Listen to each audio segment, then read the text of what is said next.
நம்மளை நிறைய பேர் கிண்டல் பண்ணி நாம் இப்போ வந்து ஜீசஸ்குள்ளே போயிட்டோம். அதாவது நம்ம ஃபஸ்ட்டு யாருமே ஜீசஸ்குள்ளே இருக்கேன், நான் கிறிஸ்டியன்ஸ் அப்படின்னு தெரிஞ்சவங்க கூட ஏசப்பாவை தெரியல.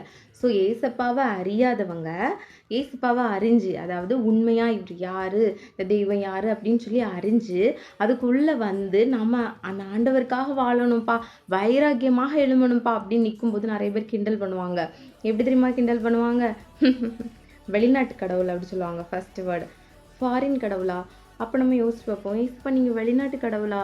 அப்போ நமக்குள்ளேயே நம்ம சிரிச்சிருப்போம். சே, ஏசுப்பாவை எப்படிலாம் அவங்க கற்பனை பண்ணி வச்சுருக்காங்க பாரு, ஃபாரின் கடவுள்.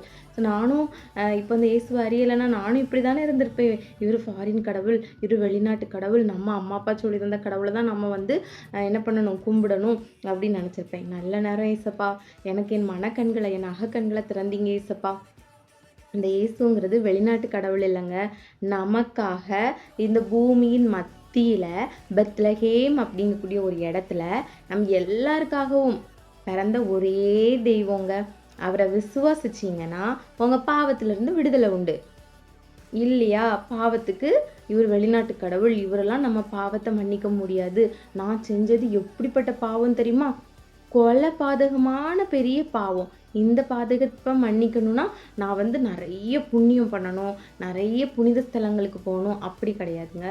இயேசுவின் நாமம் எல்லா பாவத்தையும் சாபத்தையும் உடைக்கும் நாமம். அதற்கு ஆதாரமான ஒரு வசனத்தை பார்க்கலாமா? தாவீதின் குமாரனாகிய யோசேப்பே, உன் மனைவியாகிய மரியாளை சேர்த்து கொள்ள ஐயப்படாதே. அவளிடத்தில் உற்பத்தியாயிருக்கிறது பரிசுத்த ஆவியினால் உண்டானது. அவள் ஒரு குமாரனை பெறுவாள், அவருக்கு இயேசு என்று பெயரிடுவாயாக. ஏனெனில் அவர் தமது ஜனங்களின் பாவங்களை நீக்கி அவர்களை ரட்சிப்பார் என்றான். தீர்க்கதரிசியின் மூலமாய் கர்த்தராலே உரைக்கப்பட்டது நிறைவேறும்படி இதெல்லாம் நடந்தது. ஸோ இப்போ சொல்லுங்க, அவர் ஃபாரின் கடவுளா? பரிசுத்தமாக இருக்கணும், பரிசுத்த ஆவியினால் உருவாக்கப்பட்ட அந்த கடவுள் ஃபாரின் கடவுளா?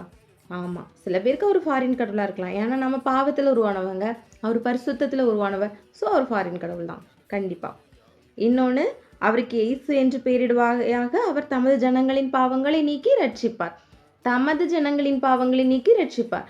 ஆண்டவரே, என் பாவம் எனக்கு நிவர்த்தி ஆகணும் அப்படின்னு நீங்கள் நினச்சிங்கன்னா நீங்கள் இயேசுவிக்கிட்ட வந்தாதான் ரட்சிக்க முடியும். ஏன்னா அவர் தமது ஜனங்களின் பாவங்களை நீக்கி தான் ரட்சிப்பார். எல்லா ஜனங்களுடைய பாவங்களும் இல்லை. அவரை விசுவாசிச்சு நான் ஏசப்பாவுடைய பிள்ளை, என்னுடைய பாவம் ஏசப்பாவால் நிவர்த்தி ஆச்சு, அவர் இந்த உலகத்துக்கு பரிசுத்தாவியினால உற்பவித்து கன்னிமரியாளிடத்தில் பிறந்தார் அப்படின்னு சொல்லி நாம் யார் யாரெல்லாம் கன்ஃபர்ஸ் பண்ணி ஜெபிக்கிறோமோ, கன்ஃபர்ஸ் பண்ணி என்னுடைய பாவம் ஏசப்பா என்னை மன்னிச்சிட்டாங்க, நான் என்ன செய்ய மாட்டேன் ஏசப்பா, என் பாவத்தை மன்னிங்க அப்படின்னு கேட்குறோமோ அவங்களுடைய பாவத்தை அவர் மன்னிப்பார்.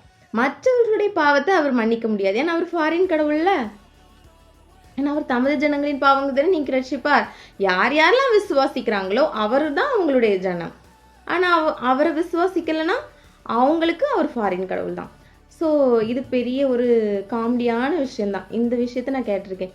அவர் வந்து ஃபாரின் கடவுள். ஸோ அவர் வந்து யார், நம்மளுடைய பாவங்களெல்லாம் அவரால் ரட்சிக்க முடியாது. அந்த கடவுள்கிட்ட மட்டும் போயிடவே செய்யாதுங்க. ஐயோ அபச்சாரம்னு சொல்லுவாங்க. ஸோ நல்ல பைபிளை ரீட் பண்ணுங்கள். ஆண்டவர் வருகை சமீபம். ஏதாவது ஒரு விஷயத்த யாராவது ஏதாவது சொல்கிறாங்க அப்படின்னு சொல்லிட்டு நீங்கள் என்ன பண்ணாதீங்க, காதில் வாங்கிட்டு அப்படியே போட்டு யோசிக்காதுங்க.